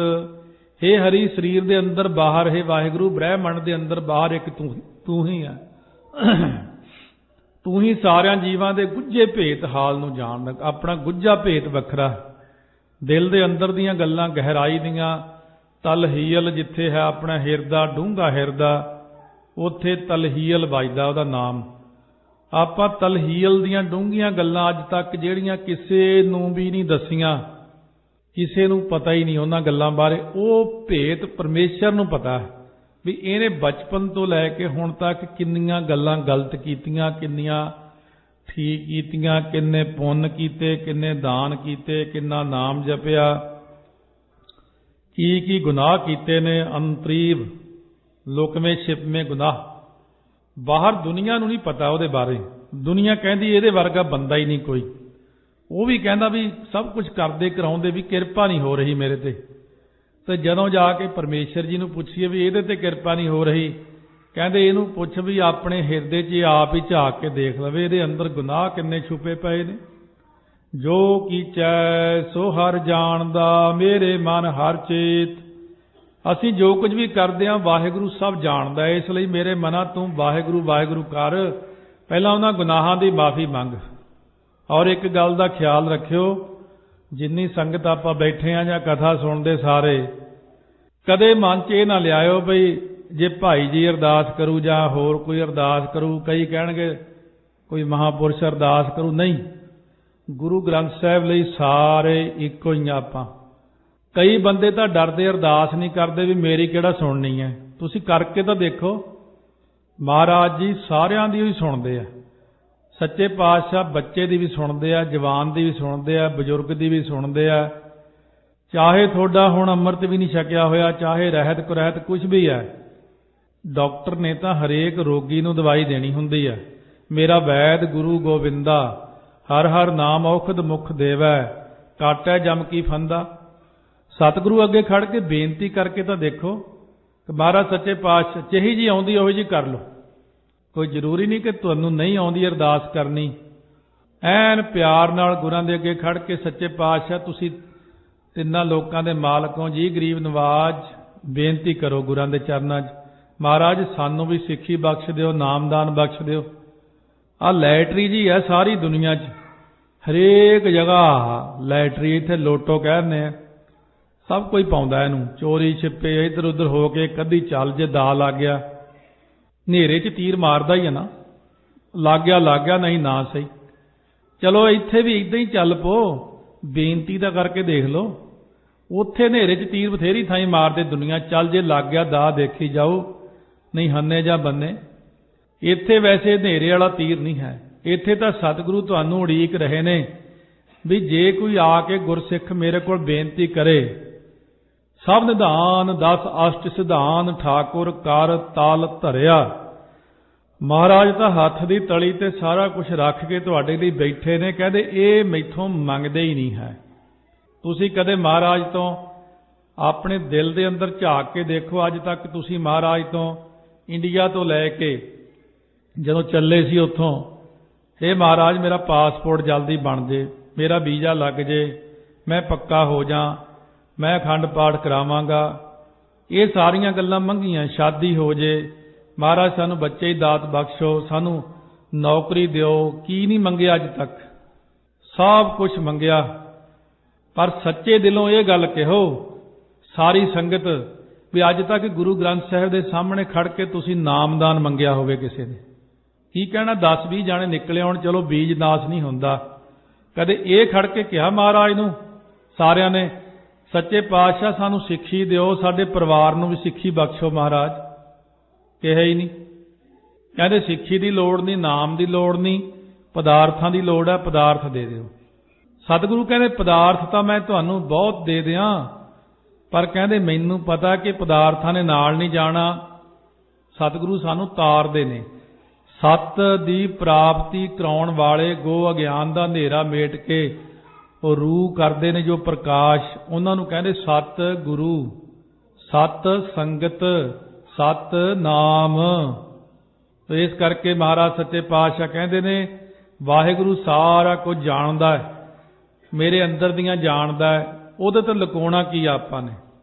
ਸੋ ਡਰੈ ਜੇ ਪਾਪ ਕਮਾਉਂਦਾ ਧਰਮੀ ਵਿਗਸੇਤ। ਉਹ ਬੰਦਾ ਡਰਦਾ ਜਿਹੜਾ ਪਾਪ ਕਰਮ ਕਮਾਉਂਦਾ। ਧਰਮੀ ਪੁਰਸ਼ ਹਮੇਸ਼ਾ ਵਿਗਸੇਤ ਖੁਸ਼ ਰਹਿੰਦਾ। ਇੱਥੇ ਗੁਰੂ ਅਤੇ ਸਿੱਖ ਦੀ ਇੱਕ ਸੰਧੀ ਹੁੰਦੀ ਆਪਸ ਵਿੱਚ। ਸੋ ਡਰੈ ਜੇ ਪਾਪ ਕਮਾਉਂਦਾ। ਕਈ ਗੁਰਾਂ ਦੇ ਅੱਗੇ ਡਰਦੇ ਹੋਏ 10 ਸਰੂਪਾਂ ਵੇਲੇ ਕਈ ਸਾਖੀਆਂ ਹੋਈਆਂ ਨੇ, ਬਹੁਤ ਆ ਕੇ ਝੁਕਣਾ, ਬਹੁਤਾ ਜ਼ਿਆਦਾ ਝੁਕਣ ਤੋਂ ਵੀ ਪਤਾ ਲੱਗ ਜਾਂਦਾ ਹੈ। ਅਪਰਾਧੀ ਦੂਣਾ ਨਿਵੈ ਜੋ ਹੰਤਾ ਮਿਰਗਾਹੇ। ਸਤਿਗੁਰੂ ਦੇਖ ਲੈਂਦੇ ਨੇ ਕਿ ਇਹ ਝੁਕਿਆ ਉਸ ਤਰ੍ਹਾਂ ਨਹੀਂ ਜਿਵੇਂ ਝੁਕਣਾ ਚਾਹੀਦਾ, ਧਰਮੀ ਪੁਰਸ਼ ਵਾਂਗੂ ਨਹੀਂ ਝੁਕਿਆ, ਜ਼ਰੂਰ ਕੋਈ ਗਲਤੀ ਹੈ ਇਹਦੇ 'ਚ। ਜਿਹੜਾ ਇੰਨਾ ਜ਼ਿਆਦਾ ਝੁਕਿਆ ਉਹ ਵੀ ਫੜਿਆ ਜਾਂਦਾ। 2 ਪ੍ਰਕਾਰ ਦੀ ਗੱਲ ਹੈ। ਚੇਤੋ ਮਸੰਦ 10ਵੇਂ ਪਾਤਸ਼ਾਹ ਵੇਲੇ ਬਹੁਤ ਆਪਣੇ ਆਪ ਨੂੰ ਸਮਝਦਾ ਜਿਹੜਾ ਕਿ ਮੈਂ ਬੜਾ ਗੁਰਸਿੱਖ, ਮੈਂ ਬੜਾ ਨੇੜੇ ਗੁਰਾਂ ਦੇ। ਇੱਕ ਸਿੱਖ ਨੇ ਉਹਨੂੰ 2 ਕੜੇ ਦਿੱਤੇ ਸੀ। ਸੋ ਉਹਨਾਂ ਦੇ ਵਿੱਚ ਹੀਰੇ ਜੜੇ ਹੋਏ ਸੀ, ਹਾਥੀ ਦੰਦ ਦੇ ਬਣੇ ਹੋਏ ਕੜੇ ਸੀ, ਬੜੇ ਵਧੀਆ। ਉਹ ਦਿੱਤੇ ਸੀ ਮਾਤਾ ਗੁਜਰ ਕੌਰ ਵਾਸਤੇ, ਮਾਤਾਵਾਂ ਲਈ ਦਿੱਤੇ। ਜਦੋਂ ਉਹ ਸਿੱਖ ਮੱਥਾ ਟੇਕਣ ਆਇਆ, ਆ ਕੇ ਬੇਨਤੀ ਕੀਤੀ, ਮਹਾਰਾਜ ਦਾਸ ਨੇ 2 ਕੜੇ ਭੇਜੇ ਸੀ ਮਾਤਾ ਜੀ ਵਾਸਤੇ, ਹੀਰੇ ਜੜੇ ਹੋਏ ਸੀ ਵਿੱਚ। ਸਤਿਗੁਰੂ ਖਜ਼ਾਨਚੀ ਨੂੰ ਕਹਿਣ ਲੱਗੇ ਕਿਉਂ ਬਈ ਹੀਰੇ ਜੜਤ ਕੜੇ ਆਏ ਆ? ਉਹਨੇ ਆਪਣੀ ਕਾਪੀ ਚੱਕੀ, ਬਹੀ ਖਾਤਾ, ਹਾਂ ਮਹਾਰਾਜ 1 ਕੜਾ ਆਇਆ ਹੋਇਆ ਹੈ। ਕਹਿੰਦੇ 1 ਕੜਾ ਫਿਰ ਕਿੱਥੇ ਹੈ? ਕਿਉਂਕਿ ਆ ਹੀ ਬੜੀ ਛੇਤੀ ਗਿਆ। ਉਸ ਵਕਤ ਚੇਤੋ ਨੂੰ ਦਿੱਤਾ ਸੀ ਜੀ। ਕਹਿੰਦੇ ਚੇਤੋ ਇੱਧਰ ਆ ਬਈ। ਮਹਾਰਾਜ ਦੀ ਉਮਰ ਉਦੋਂ ਛੋਟੀ ਸੀ, 14 ਕੁ ਸਾਲ। ਚੇਤੋ ਮਸੰਦ ਸੀ ਵਾਹਵਾ ਪੱਕੜ ਜਿਹਾ, ਤੇ ਆ ਕੇ ਸਾਹਮਣੇ ਖੜਾ। ਹਾਂ ਮਹਾਰਾਜ ਮੈਂ ਤਾਂ ਜਮ੍ਹਾਂ ਕਰਾਤੇ ਸੀ, ਇਹ ਝੂਠ ਬੋਲਦਾ। ਕਹਿੰਦਾ ਇਹਨੇ ਦਿੱਤੇ ਹੀ ਨਹੀਂ, ਉਹ ਮੁੱਕਰ ਗਿਆ, ਇਹਨੇ ਦਿੱਤਾ ਹੀ ਇੱਕ ਸੀ। ਉਹ ਕਹਿੰਦਾ ਇਹਨੇ ਵੀ ਗਲਤ ਕਿਹਾ। ਅੰਤਰਜਾਮੀ ਸਤਿਗੁਰੂ ਕਹਿੰਦੇ ਇਹ ਗੱਲ ਸੁਣ ਰਿਹਾ, ਮੈਂ ਕੰਨ 'ਚ ਗੱਲ ਕਰਨੀ ਤੇਰੇ। ਉਸ ਵਕਤ ਮਹਾਰਾਜ ਨੇ, ਉਹਨੇ ਸੋਚਿਆ ਕੰਨ 'ਚ ਗੱਲ ਕਰਨੀ। ਸਤਿਗੁਰਾਂ ਨੇ ਇੱਕ ਥੱਪੜ ਮਾਰਿਆ ਬੜੀ ਜ਼ੋਰ ਦੀ। ਦਸਤਾਰ ਦਸੂਰ ਹੋ ਗਈ ਲੈ ਕੇ, ਉਹਦੇ ਜੂੜੇ ਦੇ ਵਿੱਚ ਉਹ ਕੜਾ ਫਸਾਇਆ ਹੋਇਆ ਸੀ। ਸਤਿਗੁਰੂ ਕਹਿੰਦੇ ਤੂੰ ਮੈਨੂੰ ਇਉਂ ਜਾਣਦਾ, ਮੇਰੀ ਉਮਰ ਛੋਟੀ ਹੈ, ਤੂੰ ਮੈਨੂੰ ਸਮਝਦਾ ਇਹ ਬੱਚਾ, ਇਹਨੂੰ ਗਿਆਨ ਨਹੀਂ। ਤੁਸੀਂ ਕੀ ਸਮਝਦੇ ਹੋ ਗੁਰਤਾ ਗੱਦੀ ਤੇ ਜੇ ਅਸੀਂ ਬੈਠ ਗਏ ਤਾਂ ਸਾਨੂੰ ਗਿਆਨ ਨਹੀਂ ਕਿਸੇ ਗੱਲ ਦਾ। ਉਸ ਵਕਤ ਮਹਾਰਾਜ ਸੱਚੇ ਪਾਤਸ਼ਾਹ ਨੇ ਫਿਰ ਕਿਹਾ, ਕਹਿੰਦੇ ਚੇਤੋ ਤੂੰ ਚੋਰੀਆਂ ਬਹੁਤ ਕੀਤੀਆਂ ਗੁਰੂ ਘਰ 'ਚ, ਤੂੰ ਗੁਰੂ ਤੋਂ ਨਾ ਹਮੇਸ਼ਾ ਪਖੰਡ ਕਰਕੇ ਇਹੋ ਜਿਹਾ ਤੂੰ ਨਿਡਰ ਜਿਹਾ ਹੋ ਗਿਆ ਕਿ ਪਖੰਡ ਚੋਰੀ ਪਾਪ ਕਰਕੇ ਵੀ ਗੁਰੂ ਤੋਂ ਡਰਨੋਂ ਹਟ ਗਿਆ। ਮਹਾਰਾਜ ਕਹਿੰਦੇ ਤੂੰ ਇੱਥੋਂ ਦੇਖ ਨਰਕਾਂ ਨੂੰ ਜਾਏਗਾ, ਉੱਥੇ ਸਜ਼ਾ ਪਾਏਗਾ, ਪਤਾ ਨਹੀਂ ਕਿੰਨੀ ਦੇਰ ਤੈਨੂੰ ਧਰਮ ਰਾਜਾ ਨਰਕਾਂ 'ਚ ਰੱਖੇ, ਸਜ਼ਾ ਦੇਵੇ। ਮੈਂ ਚਾਹੁੰਦਾ ਤੂੰ ਸੱਚਖੰਡ ਚਲਿਆ ਜਾਂਦਾ। ਕਹਿੰਦੇ ਮਹਾਰਾਜ ਮਾਫ ਕਰ ਦਿਓ ਜੀ, ਕਿਰਪਾ ਕਰ ਦਿਓ ਜੀ, ਬਖਸ਼ ਲਓ ਜੀ। ਸਤਿਗੁਰੂ ਕਹਿੰਦੇ ਉਹ ਉੱਥੇ ਸਾਹਮਣੇ ਖੜਾ ਹੋ ਜਾ ਬਈ। ਸਾਹਮਣੇ ਖੜਾ ਕਰਕੇ ਗੁਰਾਂ ਨੇ ਮੱਥੇ 'ਚ ਇੱਕ ਤੀਰ ਮਾਰਿਆ, ਭੇਜਤਾ ਸੱਚਖੰਡ ਨੂੰ। ਕਹਿੰਦੇ ਸੱਚਖੰਡ ਚਲਾ ਜਾ, ਤੈਨੂੰ ਅਸੀਂ ਵੀ ਬਖਸ਼ ਲੈਂਦੇ ਹਾਂ। ਸੋ ਇਸ ਕਰਕੇ ਸਤਿਗੁਰੂ ਮਹਾਰਾਜ ਸੱਚੇ ਪਾਤਸ਼ਾਹ ਕਹਿੰਦੇ ਨੇ ਇੱਕ ਉਹ ਹੁੰਦੇ ਨੇ ਧਰਮੀ ਬਖਸ਼ੇਤ। ਦੋ ਪ੍ਰਕਾਰ ਦਾ ਪਿਆਰ ਹੈ, ਇੱਕ ਤਾਂ ਪਖੰਡੀ ਪਿਆਰ, ਗਲਤੀਆਂ ਵੀ ਕਰੀ ਜਾਣੀਆਂ ਤੇ ਉੱਤੋਂ ਪਿਆਰ ਵੀ ਸ਼ੋਅ ਕਰੀ ਜਾਣਾ, ਚੱਲ ਮਹਾਰਾਜ ਨੂੰ ਕਿਹੜਾ ਪਤਾ ਲੱਗਣਾ। ਇੱਕ ਉਹ ਹੁੰਦਾ ਧਰਮੀ ਪੁਰਸ਼, ਹਮੇਸ਼ਾ ਬਖਸ਼ੇਤ ਹੁੰਦਾ, ਖੁਸ਼ ਰਹਿੰਦਾ। ਉਹਦੀ ਤੇ ਗੁਰੂ ਦੀ ਅੰਦਰਲੀ ਸੰਧੀ ਇੱਕ ਹੋ ਜਾਂਦੀ ਆਪਸ ਵਿੱਚ। ਉਹ ਸਤਿਗੁਰੂ ਕੋਲ ਆ ਕੇ ਪਖੰਡ ਨਹੀਂ ਕਰਦਾ। ਮਹਾਰਾਜ ਵੀ ਜਾਣਦੇ ਨੇ ਕਿ ਇੱਕ ਮਿੱਕ ਹਾਂ ਅਸੀਂ ਦੋਵੇਂ ਜਾਣੇ। ਉਹਨੂੰ ਗੁਰੂ ਤੇ ਯਕੀਨ ਹੈ, ਗੁਰੂ ਨੂੰ ਸਿੱਖ ਤੇ ਭਰੋਸਾ ਹੈ। ਤੂੰ ਸੱਚਾ ਆਪ ਨਿਆਓ ਸੱਚ ਤਾਂ ਡਰੀਐ ਕੇਤ। ਹੇ ਵਾਹਿਗੁਰੂ ਤੂੰ ਆਪ ਸੱਚਾ, ਤੇਰਾ ਜਿਹੜਾ ਇਨਸਾਫ ਵੀ ਸੱਚਾ, ਤਾਂ ਫਿਰ ਕਾਹਦੇ ਲਈ ਡਰਨਾ ਹੈ? ਝੂਠਾ ਇਨਸਾਫ ਤਾਂ ਤੁਸੀਂ ਕਰਨਾ ਹੀ ਨਹੀਂ। ਪਰਮਾਤਮਾ ਵੱਲ ਜੇ ਆਪਾਂ ਨਿਗਾਹ ਮਾਰੀਏ, ਪਰਮਾਤਮਾ ਸੱਚ ਸੱਚ ਸੱਚ ਹੀ ਹੈ ਬਸ। ਪਰਮਾਤਮਾ ਵਾਹਿਗੁਰੂ ਅਕਾਲ ਪੁਰਖ ਸੱਚਖੰਡ ਵਸੈ ਨਿਰੰਕਾਰ ਤੇ ਬਿਰਾਜਮਾਨ ਸ੍ਰਿਸ਼ਟੀ ਦੇ ਅੰਦਰ ਵਿਆਪਕ ਵੀ ਨੇ। ਪਰਮਾਤਮਾ ਦਾ ਇਹ ਰੂਪ ਹੈ, ਜਿਵੇਂ ਸੂਰਜ ਅਸਮਾਨ ਵਿੱਚ ਵੀ ਦਿਖਦਾ ਤੇ ਸੂਰਜ ਵਿਆਪਕ, ਇਹਦੀ ਧੁੱਪ ਵਿਆਪਕ ਹੈ, ਲਾਈਟ। ਇਸੇ ਤਾਂ ਪਰਮਾਤਮਾ ਸੱਚਖੰਡ ਵਸੈ ਨਿਰੰਕਾਰ ਵੀ ਹੈ ਤੇ ਵਿਆਪਕ ਵੀ ਹੈ। ਤੇ ਪਰਮਾਤਮਾ ਹੀ ਸਤਿਗੁਰੂ ਦਾ ਰੂਪ ਧਾਰਨ ਕਰਕੇ ਸ੍ਰਿਸ਼ਟੀ ਦੇ ਉਪਦੇਸ਼ ਕਰਦੇ ਨੇ। ਸੋ ਮਹਾਰਾਜ ਅਕਾਲ ਪੁਰਖ ਤਿੰਨਾਂ ਲੋਕਾਂ ਦੇ ਰਾਜੇ ਨੇ, ਤਿੰਨਾਂ ਲੋਕਾਂ ਦੇ ਮਾਲਕ ਨੇ। ਉਹਨਾਂ ਦੇ ਫੈਸਲੇ ਨੂੰ ਕੋਈ ਬੰਦਾ ਬਦਲ ਨਹੀਂ ਸਕਦਾ। ਤੁਹਾਡਾ ਕਦੇ ਰੱਬ ਨਾਲ ਵਾਹ ਨਹੀਂ ਪਿਆ, ਰੱਬ ਨਾਲ ਥੋੜ੍ਹਾ ਜਿਹਾ ਵਾਹ ਪਾ ਕੇ ਦੇਖੋ ਆਪਣਾ। ਨਿਰੰਕਾਰ ਨੇ ਜਿਹੜਾ ਹੁਕਮ ਕਰਤਾ ਨਾ, ਤੁਸੀਂ ਤਿਲ ਲਾ ਲਓ ਨਹੀਂ ਬਦਲਣਾ, ਜ਼ੋਰ ਲਾ ਲਓ ਜਿੰਨਾ ਮਰਜ਼ੀ। ਉਹ ਫਿਰ ਕਿਵੇਂ ਬਦਲੀਏ ਜਾਂ ਉੱਥੋਂ ਕਿਵੇਂ ਹੋਈ ਕਿਰਪਾ ਹੋਵੇਗੀ? ਉਹ ਫਿਰ ਸਤਿਗੁਰੂ ਅੱਗੇ ਹੈਗੇ ਆ। ਸਰਗੁਣ ਰੂਪ ਧਾਰਿਆ ਜਿਹੜਾ ਮਹਾਰਾਜ ਕਹਿੰਦੇ ਨੇ ਗੁਰੂ ਗ੍ਰੰਥ ਸਾਹਿਬ ਵਿੱਚ ਹੀ ਇਹ ਪਹਿਲਾਂ ਵੀ ਆ ਚੁੱਕੀ ਪੰਕਤੀ ਕਿ ਜਿਹੜੇ ਬੰਦੇ ਦੇ ਭਾਗ ਮਾੜੇ ਨੇ ਜਾਂ ਗਲਤੀਆਂ ਕੀਤੀਆਂ ਹੋਈਆਂ ਨੇ, ਬਹੁਤ ਸਾਰੀਆਂ ਐਸੀਆਂ ਗੱਲਾਂ ਜਿਹੜੀਆਂ ਅਕਾਲ ਪੁਰਖ ਨੇ ਹੁਣ ਉਹਦੇ ਮਸਤਕ ਤੇ ਲੇਖ ਪਾ ਹੀ ਦਿੱਤਾ, ਪਰ ਉਹਦਾ ਇੱਕ ਕੋਈ ਚੰਗਾ ਹੈ ਜਾਂ ਕਰਮ ਆ ਗਿਆ ਸਾਹਮਣੇ ਕਿ ਉਹ ਸਤਿਗੁਰੂ ਦੇ ਸਾਹਮਣੇ ਆ ਕੇ ਮੱਥਾ ਟੇਕ ਕੇ ਖੜਾ ਹੋ ਕੇ ਬੇਨਤੀ ਕਰਨ ਲੱਗਿਆ, ਮਹਾਰਾਜ ਮੈਨੂੰ ਪਾਪੀ ਨੂੰ ਵੀ ਬਖਸ਼ ਲਓ ਸੱਚੇ ਪਾਤਸ਼ਾਹ। ਸਤਿਗੁਰੂ ਕਹਿੰਦੇ ਤੇਰੇ ਬਖਸ਼ਣ ਦਾ ਇੱਕੋ ਹੀ ਤਰੀਕਾ ਹੈ, ਤੂੰ ਨਾ ਸੰਗਤ ਦੀ ਸੇਵਾ ਕਰਨ ਲੱਗ ਜਾ ਬਸ। ਜੇ ਤੂੰ ਸੰਗਤ ਦੀ ਸੇਵਾ ਕਰਨ ਲੱਗ ਪਿਆ, ਜੇ ਤੂੰ ਗੁਰੂ ਗ੍ਰੰਥ ਸਾਹਿਬ ਦੀ ਸੇਵਾ ਕਰਨ ਲੱਗ ਪਿਆ, ਸਤਿਗੁਰੂ ਜੀ ਸੇਵਾ ਵਿੱਚ ਲਾ ਕੇ ਬਖਸ਼ ਲੈਂਦੇ ਨੇ। ਕੁ ਕਰਾਂਗੇ ਤਾਈਓ ਬਖਸ਼ੇ ਜਾਵਾਂਗੇ ਨਾ। ਜਿੰਨੀਆਂ ਮਰਜ਼ੀ ਗਲਤੀਆਂ ਨੇ, ਪਰ ਜੇ ਸੇਵਾ ਕਰਦੇ ਆ, ਸੇਵਾ ਬਾਕੀ ਗਲਤੀਆਂ ਪਹਿਲਾਂ ਜਿਹੜੀਆਂ ਕੀਤੀਆਂ ਜੋ ਹੋ ਗਈਆਂ ਸੋ ਹੋ ਗਈਆਂ, ਅੱਗੇ ਵਾਸਤੇ ਸਾਵਧਾਨੀ ਵਰਤੀਏ, ਗਲਤੀ ਨਾ ਕਰੀਏ, ਗੁਰੂ ਸਾਹਿਬ ਦੀ ਸੇਵਾ ਵਿੱਚ ਲੱਗ ਜਾਈਏ ਤਾਂ ਸਤਿਗੁਰੂ ਜੀ ਸਭ ਬਖਸ਼ ਲੈਂਦੇ ਨੇ। ਕਿਉਂਕਿ ਅਕਾਲ ਪੁਰਖ ਤੋਂ ਸਤਿਗੁਰੂ ਹੀ ਬਖਸ਼ਾ ਸਕਦੇ ਨੇ, ਹੋਰ ਕੋਈ ਬਖਸ਼ਾ ਨਹੀਂ ਸਕਦਾ। ਲੇਖ ਨਾ ਮਿਟਈ ਹੈ ਸਖੀ ਜੋ ਲਿਖਿਆ ਕਰਤਾਰ। ਤੁਸੀਂ ਕਹੋਗੇ ਸਤਿਗੁਰੂ ਵੱਖਰੇ ਅਕਾਲ ਪੁਰਖ ਹੋਰ ਹੈ, ਨਹੀਂ। ਉਹ ਨਿਰਗੁਣ ਰੂਪ ਨੇ ਹੀ ਸਰਗੁਣ ਰੂਪ ਧਾਰਿਆ ਹੈ ਸਤਿਗੁਰੂ ਹੀ। ਗੁਰਦੇਵ ਸਤਿਗੁਰ ਪਾਰ ਬ੍ਰਹਮ ਪਰਮੇਸ਼ਰ, ਗੁਰਦੇਵ ਨਾਨਕ ਹਰ ਨਮਸਕਾਰਾ, ਗੁਰ ਪਰਮੇਸ਼ਰ ਪੂਜੀਆ ਮਨ ਤਨ ਲਾਏ ਪਿਆਰ। ਐ ਤਾਂ ਆ ਜਿਹੜੀ ਸਾਧ ਸੰਗਤ ਤੁਸੀਂ ਸਾਰੇ ਜਣੇ ਬੈਠੇ ਹੋ, ਆਪਾਂ ਇਹ ਵੀ ਤਾਂ ਪਰਮੇਸ਼ਰ ਹੀ ਬੈਠਾ ਰੂਪ ਧਾਰ ਕੇ। ਹਰੇਕ ਵਿੱਚ ਉਹਦੀ ਜੋਤ ਹੈ। ਔਰ ਅਲੱਗ-ਅਲੱਗ ਆਪਣੇ ਵੱਖਰੇ-ਵੱਖਰੇ ਮਨਾਂ ਦੇ ਵਿੱਚ ਖਾਨੇ ਜੇ ਬਣਾਤੇ ਨੇ, ਜੀਵ ਆਤਮਾਵਾਂ ਬਣਾਤੀਆਂ, ਉਹਦੇ ਨਾਂ ਰੱਖਤੇ, ਜਾਤੀ ਬਣਾਤੀ, ਕਿਸੇ ਨੂੰ ਇਸਤਰੀ ਬਣਾਇਆ, ਕਿਸੇ ਨੂੰ ਪੁਰਸ਼ ਬਣਾਇਆ, ਕਿਸੇ ਨੂੰ ਕੁਛ ਬਣਾਤਾ, ਆਪਣੇ ਅੰਦਰ ਫਿਰ ਉਹ ਹਉਂ ਪਾ ਦਿੱਤੀ, ਮੈਂ ਤਾਂ ਫਲਾਨਾ ਬਈ, ਮੈਂ ਫਲਾਨਾ, ਮੇਰੀ ਫਲਾਨੀ ਜਾਤ। ਪਰ ਮਹਾਰਾਜ ਕਹਿੰਦੇ ਨੇ ਜੇ ਵਿਚਾਰ ਕੇ ਜਦ ਤੁਹਾਡੀ ਅਵਸਥਾ ਚਲੀ ਗਈ ਨਾ ਬਹੁਤ ਉੱਤੇ ਬ੍ਰਹਮ ਗਿਆਨ ਵਿੱਚ, ਸਾਹਮਣੇ ਸੰਗਤ ਬੈਠੀ ਦਿਖਣੀ ਨਹੀਂ। ਕੀ ਦਿਖਣਾ? ਵੀ ਛੋਟੇ ਛੋਟੇ ਦੀਵੇ ਜਗਦੇ ਹੁੰਦੇ, ਚਿੱਟੇ ਚਿੱਟੇ ਪ੍ਰਕਾਸ਼ ਦੇ ਦੀਵੇ, ਸਭ 'ਚ ਪ੍ਰਕਾਸ਼ ਦਿਖਦਾ। ਕਹਿੰਦੇ ਇਹ ਤਾਂ ਆਪ ਹੀ ਬੈਠਾ ਸਾਰਿਆਂ ਵਿੱਚ। ਫਿਰ ਤੁਹਾਡੀ ਕਿਸੇ ਨਾਲ ਨਫ਼ਰਤ ਹੀ ਨਹੀਂ ਹੋਣੀ, ਈਰਖਾ ਹੀ ਨਹੀਂ ਹੋਣੀ, ਨਾ ਕੋ ਬੈਰੀ ਨਾ ਹੈ ਬੇਗਾਨਾ, ਸਗਲ ਸੰਗ ਹਮ ਕੋ ਬਨ ਆਈ।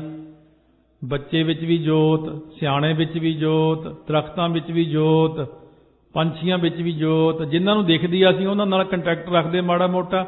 ਮੈਂ ਕਿਹਾ ਕਿੱਦਾਂ ਦਿਖਦੀ? ਕਹਿੰਦੇ ਕੀੜੀ ਤੁਰੀ ਜਾਂਦੀ ਐ ਲੱਗ ਜੋਤ ਜਾ ਰਹੀ, ਕੋਈ ਜਾਨਵਰ ਤੁਰਿਆ ਜਾਂਦਾ ਜੋਤ ਜਾ ਰਹੀ। ਕਹਿੰਦੇ ਹੁਣ ਕੀ ਕਰੀਏ? ਮੈਨੂੰ ਫੋਨ ਆਇਆ, ਕਹਿੰਦੇ ਸਾਰੇ ਹੀ ਜੋਤ ਦਿਖਦੀ ਹੈ। ਕਹਿੰਦੇ ਪਰ ਚੀਜ਼ਾਂ ਤੰਗ ਕਰਦੀਆਂ ਥੋੜੀਆਂ ਬਹੁਤ। ਮੈਂ ਕਿਹਾ ਇਹ ਹੁਣ ਦੂਜਾ ਸਿਸਟਮ ਬਦਲ ਜਾਣਾ, ਦਵਾਈ ਨਾ ਛਿੜਕੀ ਇਹਨਾਂ ਤੇ, ਬੇਨਤੀ ਨਾਲ ਹੀ ਕੰਮ ਚੱਲ ਜਾਣਾ। ਠੀਕ ਹੈ। ਕਹਿੰਦੇ ਕਾਕਰੇਚ ਬੜੇ ਨਿਕਲੇ ਆਏ ਘਰ 'ਚ, ਹੁਣ ਉਹਨਾਂ 'ਚ ਵੀ ਜੋਤ ਦਿਖਦੀ ਪ੍ਰੇਮੀ ਨੂੰ ਤਾਂ। ਮੈਂ ਕਿਹਾ ਇਹਨਾਂ ਨੂੰ ਅਰਦਾਸ ਕਰਦੇ ਮਹਾਰਾਜ ਅੱਗੇ ਕਿ ਮਹਾਰਾਜ ਜੀ ਤੁਸੀਂ ਇਹ ਲੈ ਜਾਓ ਇਹਨਾਂ ਨੂੰ ਹੁਣ ਪ੍ਰੇਰ ਕੇ। ਉਹ ਸਾਰੇ ਹੀ ਚਲੇ ਗਏ, ਆਪਣੇ ਆਪ ਹੀ ਚਲੇ ਗਏ ਉੱਥੋਂ। ਜਿਵੇਂ ਬਾਬਾ ਆਨੰਦ ਸਿੰਘ ਜੀ ਕਲੇਰਾਂ ਵਾਲੇ ਅਰਦਾਸ ਕਰਨ ਲੱਗੇ ਜਦ ਜੋੜ ਮੇਲੇ ਤੇ, ਬਹੁਤ ਪੁਰਾਣੀ ਗੱਲ ਹੈ ਇਹ। ਉਸ ਵਕਤ ਡੱਡੂ ਖੇਤਾਂ 'ਚ ਬਹੁਤ ਬੋਲਦੇ ਪੰਜਾਬ 'ਚ, ਗੜੈਂ ਗੜੈਂ ਦੀ ਆਵਾਜ਼ ਆਵੇ, ਬਹੁਤ ਸੰਗਤ। ਮਹਾਂਪੁਰਖ ਕਹਿਣ ਲੱਗੇ ਅਰਦਾਸ ਵੀ ਕਰਨੀ ਸੀ, ਫਿਰ ਹੁਕਮਨਾਮਾ ਵੀ ਸਪੀਕਰ ਜੇ ਉਦੋਂ ਨਹੀਂ ਸੀ ਹੁੰਦੇ। ਮਹਾਂਪੁਰਖਾਂ ਨੇ ਦੇਖੇ ਸਾਰੇ ਇੱਕੋ ਹੀ ਜੋਤ ਬੋਲ ਰਹੀ ਹੈ। ਹੱਥ ਜੋੜ ਕੇ ਕਹਿੰਦੇ ਗੁਰਮੁਖੋ ਅਸੀਂ ਅਰਦਾਸ ਕਰ ਲਈਏ ਭਾਈ, ਤੁਸੀਂ ਉਹਨਾਂ ਚਿਰ ਚੁੱਪ ਕਰ ਜਾਓ, ਫੇਰ ਆਪਣੇ ਰਾਗ ਰੰਗ ਲਾ ਲਿਓ ਬਾਅਦ 'ਚ। ਮੇਰੇ ਦਾਦਾ ਜੀ ਉਸ ਵਕਤ ਉੱਥੇ ਹਾਜ਼ਰ ਸੀ। ਦਾਦਾ ਜੀ ਕਹਿਣ ਲੱਗੇ, ਕਹਿੰਦੇ ਕਮਾਲ ਹੋ ਗਈ, ਕੋਈ ਡੱਡੂ ਨਾ ਬੋਲਿਆ ਜਦ ਅਰਦਾਸ ਕੀਤੀ। ਜਦ ਹੁਕਮਨਾਮਾ ਲੈ ਲਿਆ, ਜਦ ਬਾਅਦ ਵਿੱਚ ਸਤਨਾਮ ਵਾਹਿਗੁਰੂ ਕਹਿਣ ਲੱਗੇ, ਨਾਲ ਹੀ ਡੱਡੂ ਬੋਲਣ ਲੱਗੇ। ਕਹਿੰਦੇ ਇਹ ਹੁੰਦੀ ਪ੍ਰਮਾਤਮਾ ਦੀ ਜੋਤ, ਸਰਬ ਵਿਆਪਕ ਪਰਿਪੂਰਨ। ਇਹ ਜੋਤ 15 ਭਗਤਾਂ ਨੂੰ ਦਿਖੀ ਹੈ, ਤਾਈਓ ਉਹਨਾਂ ਦੀ ਬਾਣੀ ਗੁਰੂ ਗ੍ਰੰਥ ਸਾਹਿਬ 'ਚ ਮਹਾਰਾਜ ਨੇ ਦਰਜ ਕੀਤੀ। ਇਹ ਜੋਤ ਦਿਖੀ ਆ ਆਪਣੇ ਸਤਿਕਾਰਯੋਗ ਬਾਬਾ ਬੁੱਢਾ ਜੀ ਨੂੰ, ਸਾਰਿਆਂ ਵਿੱਚ ਹੀ ਜੋਤ ਨਜ਼ਰ ਆ ਗਈ ਹੈ। ਭਾਈ ਬਿਧੀ ਚੰਦ ਨੂੰ ਸਾਰਿਆਂ ਵਿੱਚ ਜੋਤ, ਭਾਈ ਪਾਰੋ ਜੀ ਨੂੰ ਸਾਰਿਆਂ ਵਿੱਚ ਜੋਤ ਨਜ਼ਰ ਆਉਂਦੀ ਹੈ ਕਿ ਸਾਰਿਆਂ ਵਿੱਚ ਪ੍ਰਮਾਤਮਾ ਦੀ ਜੋਤ ਹੈ। ਹੁਣ ਆਪਾਂ ਕਹਾਂਗੇ ਵੀ ਜੇ ਜੋਤ ਆ ਤੇ ਫਿਰ ਆਪਸ ਵਿੱਚ ਲੜਾਈਆਂ ਜੰਗ ਕਿਉਂ ਹੋਏ? ਉਹ ਹੁਕਮ ਹੁੰਦਾ ਅਕਾਲ ਪੁਰਖ ਦਾ। ਜਦੋਂ ਅਕਾਲ ਪੁਰਖ ਦਾ ਹੁਕਮ ਹੁੰਦਾ ਸੇਵਕ ਨੂੰ, 10ਵੇਂ ਪਾਤਸ਼ਾਹ ਕਹਿੰਦੇ ਮੈਨੂੰ ਤਾਂ ਹੁਕਮ ਹੈ। 10ਵੇਂ ਪਾਤਸ਼ਾਹ ਕੋਲ 500 ਬ੍ਰਹਮ ਗਿਆਨੀ ਸੀ ਉਦੋਂ ਜਦੋਂ ਜੰਗ ਹੋਇਆ ਅਖੀਰਲਾ ਆਨੰਦਪੁਰ ਸਾਹਿਬ ਵਾਲਾ। 500 ਬ੍ਰਹਮ ਗਿਆਨੀ ਨੂੰ ਜੋਤ ਦਿਖਦੀ ਸਾਰਿਆਂ ਵਿੱਚ ਹੀ। ਕਹਿੰਦੇ ਮਹਾਰਾਜ ਕਿਹਨੇ ਕਿਹਦੇ ਨਾਲ ਜੰਗ ਕਰਨਾ? ਕੋਈ ਲੋੜ ਤਾਂ ਹੈ ਨਹੀਂ ਜੰਗ ਦੀ, ਸਾਰੇ ਬ੍ਰਹਮ ਹੈ। ਮਹਾਰਾਜ ਨੇ ਸੋਚਿਆ ਮੈਨੂੰ ਤਾਂ ਹੁਣ ਹੁਕਮ ਹੈ ਅਕਾਲ ਪੁਰਖ ਦਾ, ਕਿਉਂਕਿ ਇਹਨਾਂ ਦਾ ਵੀ ਨਾਸ਼ ਕਰਨਾ। ਆਪਾਂ ਨੂੰ ਤਾਂ ਜੋਤ ਦਿਖਦੀ, ਪਰ ਤੁਰਕਾਂ ਨੂੰ ਨਾ ਦਿਖਦੀ ਕਿਸੇ 'ਚ। ਉਹ ਤਾਂ ਦੁਨੀਆ ਤੇ ਜ਼ੁਲਮ ਕਰੀ ਜਾਂਦੇ, ਸਾਰੀਆਂ ਜੋਤਾਂ ਤੇ ਜ਼ੁਲਮ ਹੋ ਰਿਹਾ। ਉਸ ਵਕਤ ਮਹਾਰਾਜ ਨੇ 500 ਬ੍ਰਹਮ ਗਿਆਨੀ ਨੂੰ ਤਾਰਾਗੜ੍ਹ ਦੇ ਕਿਲੇ ਵਿੱਚ ਆਸਣ ਲਵਾਤੇ, ਔਰ ਉੱਥੇ ਆਪ ਪ੍ਰਸ਼ਾਦਾ ਦੇਣ ਜਾਂਦੇ ਸੀ ਮਹਾਰਾਜ। ਇਸ ਕਰਕੇ ਆ ਜੋ ਉਪਦੇਸ਼ ਮਹਾਰਾਜ ਕਰਦੇ ਨੇ, ਇਹ ਜੋਤ ਦਿਖਣ ਲੱਗ ਜਾਂਦੀ ਆ ਮਹਾਰਾਜ ਦੀ ਕਿਰਪਾ ਨਾਲ। ਤੂੰ ਸੱਚਾ ਆਪ ਨਿਆਉ, ਸੱਚ ਤਾਂ ਡਰੀਐ ਕੇਤ, ਫਿਰ ਡਰਨਾ ਕਿਉਂ ਜਦ ਤੇਰਾ ਇਨਸਾਫ ਸੱਚਾ। ਬ੍ਰਹਮ ਗਿਆਨੀ ਇਸ ਗੱਲ ਤੇ ਖੜਦੇ ਨੇ, ਜਦ ਉਹਨਾਂ ਨੂੰ ਕੋਈ ਤਕਲੀਫ ਹੋ ਗਈ ਆ, ਰੱਬ ਦੇ ਬੰਦਿਆਂ ਨੂੰ ਕਿਸੇ ਪ੍ਰਕਾਰ ਕੋਈ ਸੱਟ ਵੱਜ ਗਈ, ਉਹ ਗੁੱਸਾ ਨਹੀਂ ਕਰਦੇ ਹੈ। ਕੋਈ ਗਰੀਬੀ ਆ ਗਈ, ਕੋਈ ਦੁੱਖ ਤਕਲੀਫ ਆ ਗਿਆ, ਉਹ ਕਹਿੰਦੇ ਨੇ ਨਹੀਂ ਤੇਰਾ ਕੀਆ ਮੀਠਾ ਲਾਗੈ, ਹਰ ਨਾਮ ਪਦਾਰਥ ਨਾਨਕ ਮੰਗੈ, ਤੂੰ ਸੱਚਾ ਆਪ ਨਿਆਉ, ਸੱਚ ਤਾਂ ਡਰੀਐ ਕੇਤ। ਇਹ ਜ਼ਰੂਰ ਮੈਂ ਕੋਈ ਗਲਤੀ ਕੀਤੀ ਹੋਣੀ ਤਾਈਓ ਮੈਨੂੰ ਸੱਟ ਵੱਜੀ ਆ, ਜ਼ਰੂਰ ਮੈਂ ਕੋਈ ਗਲਤੀ ਕੀਤੀ ਤਾਈਓ ਮੈਨੂੰ ਇਹ ਬੁਖਾਰ ਹੋਇਆ। ਨਿਹੰਗ ਸਿੰਘ ਬੁਖਾਰ ਨੂੰ ਆਕੜ ਭੰਨ ਕਹਿੰਦੇ ਨੇ। ਕਹਿੰਦੇ ਆਕੜ ਭੰਨਣ ਆਇਆ ਬੰਦੇ ਦੀ, ਇਹ ਚੰਗੇ ਭਲੇ ਬੰਦੇ ਦੀ ਆਕੜ ਭੰਨ ਕੇ ਰੱਖ ਦਿੰਦਾ ਹੈ। ਇਸ ਕਰਕੇ ਮਹਾਰਾਜ ਕਹਿੰਦੇ ਨੇ ਜਿਨ੍ਹਾਂ ਨਾਨਕ ਸੱਚ ਪਛਾਣਿਆ ਸੇ ਸੱਚ ਰਲੇਤ। ਜਿਨ੍ਹਾਂ ਨੇ ਸੱਚ ਨੂੰ ਪਛਾਣ ਲਿਆ ਉਹ ਸੱਚ ਸਰੂਪ ਵਿੱਚ ਰਲੇਤ ਤੋਂ ਭਾਵ ਹੁੰਦਾ ਰਲ ਗਏ, ਸੱਚ ਸਰੂਪ ਪਰਮਾਤਮਾ ਦੇ ਵਿੱਚ ਲੀਨ ਹੀ ਹੋ ਗਏ।